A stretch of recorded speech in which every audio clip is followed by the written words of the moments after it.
Why Islam is the fastest growing religion in the world. Today, we're talking about why Islam is the fastest growing religion on earth, not just statistically, but spiritually, socially, and globally.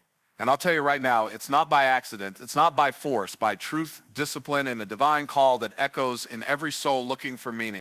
In today's world, we are surrounded by constant noise, social media, advertising, political rhetoric, and a culture that often celebrates ambiguity over truth. People are bombarded with conflicting ideologies, unstable moral codes, and 1,000 opinions about how to live, what to believe, and who to follow.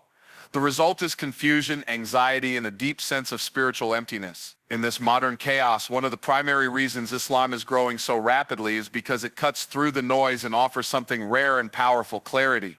Islam provides a comprehensive and structured worldview that doesn't waver with trends or societal shifts. It speaks directly to the human soul, providing guidance on every aspect of life, from personal ethics and family relations to economics, justice, and governance. Where many people today are uncertain about right and wrong, Islam draws a clear line. It declares there is a creator and his guidance is not speculative, but revealed. That clarity is not oppressive, it's liberating. Because when someone knows exactly what their purpose is, what they are accountable for, and what their values should be, they are no longer drifting aimlessly, they are grounded. This clarity begins with the concept of Tawheed, the oneness of God. Islam teaches that there is only one God, who is not a man, not a statue, not a concept, but the creator of all things, perfect and without partner. From that foundation, everything else flows. Worship is directed to him alone. Life becomes an act of devotion. That belief answers the biggest questions of existence in a direct and uncomplicated way. Who am I? Why am I here? What happens after I die? Islam answers, you are a servant of the Creator, placed here to live righteously, and you will return to him. There is no need to wrestle with abstract theories or cultural constructs to find your identity. Islam gives it at you in full. You are a soul with purpose, a creation of divine wisdom.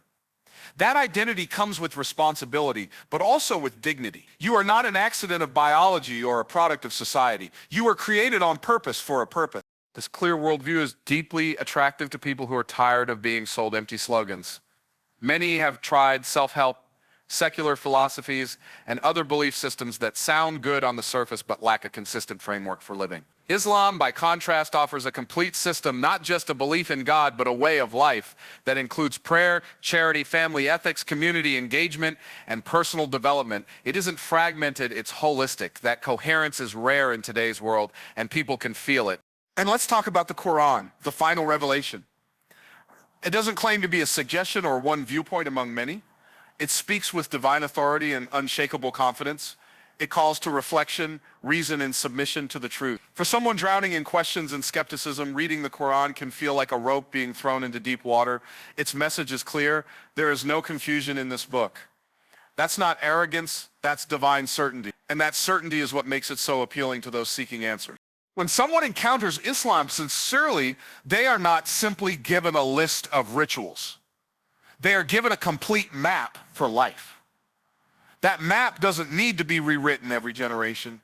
It doesn't need an update to stay relevant. It is relevant because truth doesn't change, it only gets rediscovered. And in a world where everything seems up for debate, Islam stands out as a voice of firm, unwavering guidance. That clarity is a gift, and more people are realizing how much they need it. In a time when distractions are at an all-time high and instant gratification is the norm, people are struggling to find structure and meaning in their daily lives. Many are overwhelmed by stress, anxiety, and a constant feeling of being lost in the chaos of modern existence. Islam offers a powerful antidote to this problem, a disciplined way of life that aligns the body, mind, and soul toward a higher purpose. This discipline is not just a routine, it's a spiritual technology that transforms ordinary people into extraordinary individuals. It takes the raw material of human potential and shapes it through daily practice, intention, and unwavering consistency. At the heart of Islamic discipline is the 5 daily prayers. These are not simply physical movements or religious obligations performed out of habit. They are divine appointments that structure a Muslim's entire day. Before the sun rises, the believer is already awake, connecting with the Creator, setting their intention for the day. In the middle of a busy afternoon, when most people are caught up in work, stress, and distractions, the Muslim stops everything to refocus, realign, and remember their ultimate purpose. This rhythm of prayer isn't just about worship, it's about mastery. It trains the soul to prioritize what truly matters, to stay grounded even in the midst of turmoil. Islamic discipline doesn't stop at prayer. It includes fasting during the month of Ramadan, a month-long spiritual training camp that builds self-restraint, patience, and empathy. While others are indulging, the fasting person is learning how to say no to the self. They are proving day after day that their desires do not control them, that they are in control of their desires. That level of discipline builds character, it builds resilience, and it strengthens the willpower needed to face life's challenges with grace and strength. Zakat, the mandatory giving of charity, instills discipline in wealth and spending. It reminds the giver that their money is not truly theirs. It's a trust, and part of it must go to those in need. This isn't just about helping others, it's about training the heart to detach from greed and selfishness. Islam teaches that everything in life, time, wealth, health, is a test and a responsibility. And when someone lives with that awareness every day, their behavior changes, their habits change, their priorities shift from temporary gains to eternal reward. Discipline in Islam also extends to personal conduct, how you speak, how you treat others, how you earn your income, how you behave when no one is watching. There are guidelines for every interaction, every transaction, every relationship. These aren't meant to restrict people, they are meant to elevate them. When you live by principle, you become trustworthy. You become strong in character. You stop being reactive and start being intentional. That is the kind of transformation that society desperately needs. What makes Islamic discipline unique is that it is not imposed by external forces, it comes from within. The Muslim wakes up before dawn not because someone told them to, but because their soul feels the call. They avoid harmful behavior, not out of fear of people, but out of love for the Creator. This inner motivation creates consistency. It creates people who are firm in their values, even when no one else is watching. And in a world filled with performance and pretense, that kind of sincerity is rare and powerful. People are drawn to Islam because they see something stable, something grounded. They see Muslims who pray even when they're tired, who fast even when it's difficult, who give even when it's inconvenient. That kind of discipline is magnetic. It shows people that it is possible to live a life of principle in a world of compromise. It proves that success isn't just about hustle or luck. It's about aligning with something greater and living with daily intentional devotion. In a world that constantly highlights division between nations, races, social classes, and even individuals, Islam presents a powerful and unshakable model of unity that transcends man-made boundaries. This unity isn't theoretical or symbolic. It's lived, seen, and felt by more than 1 billion people around the globe every single day. At its core, Islam erases the artificial barriers that society builds and replaces them with a single unifying identity, the identity of a believer. This is one of the most compelling reasons why Islam continues to grow, not just in numbers, but in influence and spiritual power. When a person enters Islam, they become part of something far greater than themselves, a global brotherhood that knows no borders. Regardless of nationality, skin color, language, wealth, or status, every Muslim is part of one ummah, one community. It's not just a religious idea, it's a lived reality. A wealthy businessman in Dubai and a farmer in Indonesia may live worlds apart in terms of economics. But when they stand for prayer, they stand as equals, shoulder to shoulder, foot to foot, with no barrier of class or color between them. That visual and spiritual expression of equality leaves a lasting impact. One of the most powerful demonstrations of this unity is the pilgrimage to Mecca, Hajj. Every year, millions of Muslims gather in a single location wearing simple white garments, eliminating all signs of worldly difference. Presidents and peasants, the educated and the unlettered, all perform the same rituals in submission to the same Creator. No VIP sections, no elite privileges, just unity. For those who witness or experience it, it is a deeply moving testament to what human society can look like when it is stripped of ego and anchored in a shared faith. Islam teaches that superiority is not based on race, ethnicity, or wealth, but on righteousness and piety. This is not just a slogan, it's a foundational principle repeated in the Qur'an and modeled by the Prophet Muhammad, who addressed issues of tribalism and racism head-on. In this final sermon, he proclaimed that no Arab is superior to a non-Arab and no white is superior to a black, except in piety. That kind of message, especially in times of deep societal division, speaks directly to the human heart. It tells people you are valued not for what you own or how you look, but for who you are before God. This unity is not limited to religious rituals. It is woven into the social fabric of Muslim life. In times of joy and sorrow, Muslims are taught to support one another, whether it's attending a funeral, sharing food during Ramadan, or giving to those in need. The sense of belonging and collective responsibility is powerful. When someone converts to Islam, they don't just adopt a new belief, they gain a family. Communities rally around them, guide them, support them, and celebrate with them. This level of social cohesion and shared identity is something many people in the modern world crave, but rarely find. In a society that often promotes hyper-individualism and self-centered success, the Islamic model of unity through submission to God offers something radically different. It teaches that true strength comes not from isolating oneself, but from connecting to others through shared values, worship, and purpose. This unity is not forced, it is chosen. And because it is rooted in faith rather than personal gain, it is far more resilient. People are drawn to Islam not only because it gives them a connection to God, but because it gives them a place to belong. It removes loneliness. It heals division. It says to the soul, you are not alone. You are part of something eternal, something global, something profoundly human and profoundly divine. Throughout history, Islam has never been a religion that confined its followers to mere rituals or abstract beliefs. It has always been a movement of knowledge, contribution, and excellence. From the very beginning, Muslims were called not only to worship, but to think, to learn, to create, and to lead. Islam places such a strong emphasis on knowledge that the very first word revealed in the Qur'an was read. This divine command set the tone for an entire civilization that would go on to lead the world in science, mathematics, philosophy, architecture, and medicine for centuries. It is this deep foundational call to knowledge and contribution that continues to draw people to Islam in the modern era.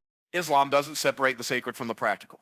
Seeking knowledge is considered an act of worship. Whether one is studying theology or astronomy, as long as the intention is to benefit oneself and humanity, it becomes a spiritual pursuit. This worldview creates a powerful dynamic. It elevates the mind while nourishing the soul. It produces individuals who are not only spiritually grounded, but intellectually empowered. In today's world, where people often feel torn between religious belief and intellectual growth, Islam offers a model that harmonizes both.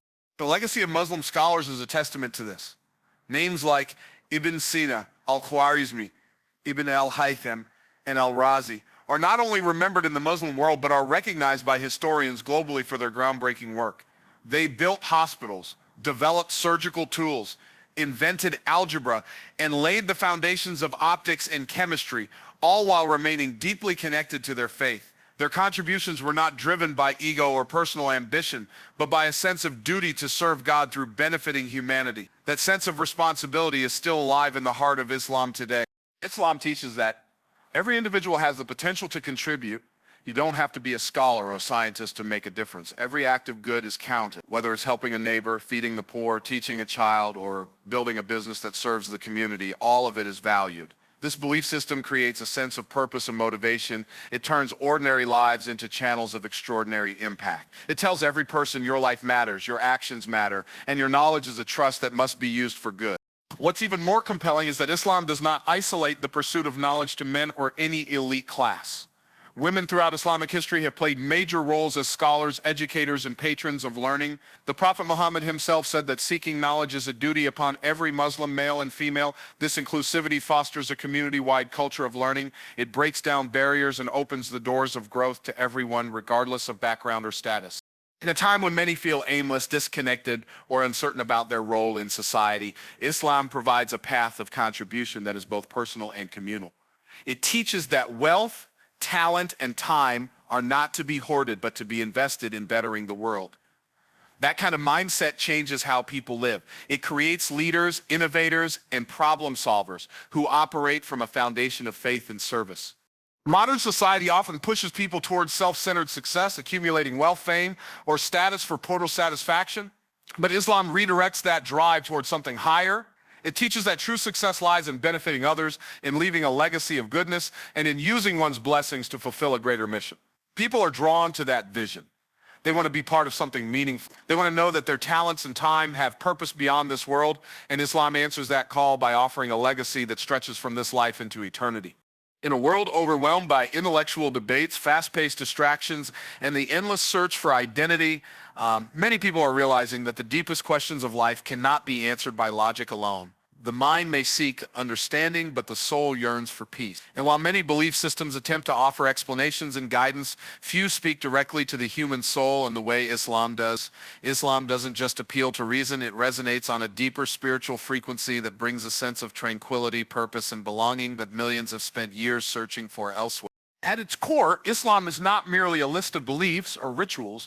It's a transformational way of life designed to realign the human soul with its creator.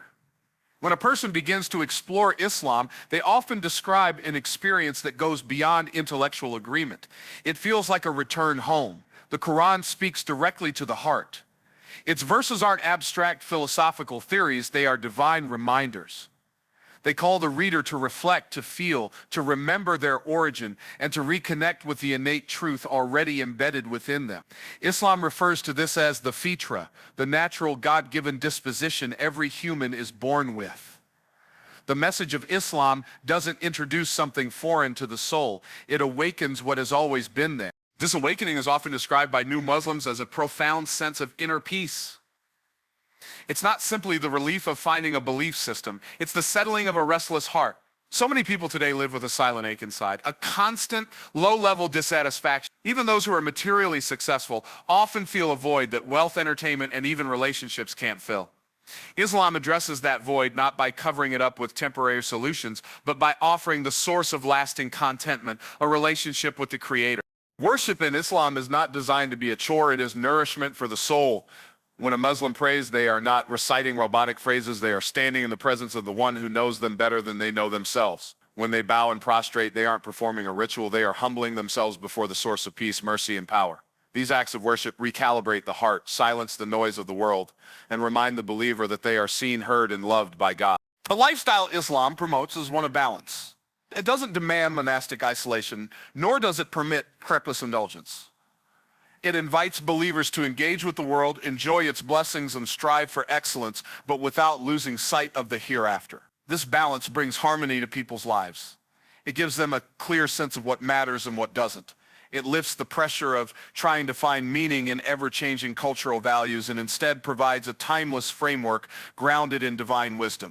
And perhaps one of the most moving ways Islam speaks to the soul is through its emphasis on mercy and forgiveness. Many people carry heavy burdens, guilt, shame, regret. Islam doesn't offer a distant deity who demands perfection. It offers a merciful Lord who forgives endlessly and responds to even the smallest act of sincerity. The Quran says, "Do not despair of the mercy of Allah. Indeed, Allah forgives all sins." For someone drowning in their mistakes, that verse can be life-changing. It doesn't just touch the mind, it revives the heart. What makes Islam so compelling is that it doesn't ask people to abandon reason, but it shows that reason alone is not enough. It completes the picture by addressing the deepest parts of the human experience, the longing for connection, the hunger for peace, the desire to be whole. And in that completion, people find something they didn't even realize they were missing. They find rest, they find clarity, they find home.